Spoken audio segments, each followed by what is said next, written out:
आगाह करते चले कि लाहौर निश्तर कॉलोनी में तहरीक कत्ल की वारदात, जायदाद के लालच ने खून सफेद कर दिया।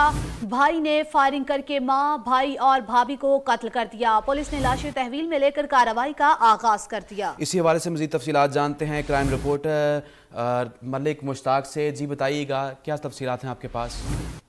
जी बिल्कुल, थाना निश्तर कॉलोनी में खून सफेद होने का एक वाकया पेश आया है। थाना निश्तर कॉलोनी में तहरीक कत्ल की ये वारदात सामने आई है कि मुलजिम मोहम्मद अली ने अपने दस्ती पिस्टल से फायरिंग करके अपनी सगी मां गुलशन बीबी जबकि भाई हमाद और भाभी लुबना को मौत के घाट उतार दिया। इनका जायदाद का तनाजा था। मुलजिम जायदाद के लिए अपनी जायदाद में हिस्सा मांगता था, जिस पर मां के साथ तलक कलामी पर इसने अपने घर के 3 लोगों को मौत के घाट उतार दिया।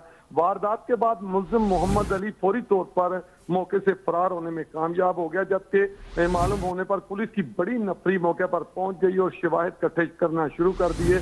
आपको बताता चलूं कि तीनों लाशों को पुलिस ने अपने कब्जे में लेकर मुर्दा खाने जमा करा दिए ताकि पोस्टमार्टम हो सके और मजीद पुलिस जो है अगली कार्रवाई कर सके। जी ठीक, तीनों लाशों को तहवील में ले लिया गया। मलिक मुश्ताक, बहुत शुक्रिया आपका, आपने हमें तमाम तर तफसीलात से आगाह किया। लाहौर के इलाके निश्तर कॉलोनी में तहरीक कत्ल की वारदात पेश आई।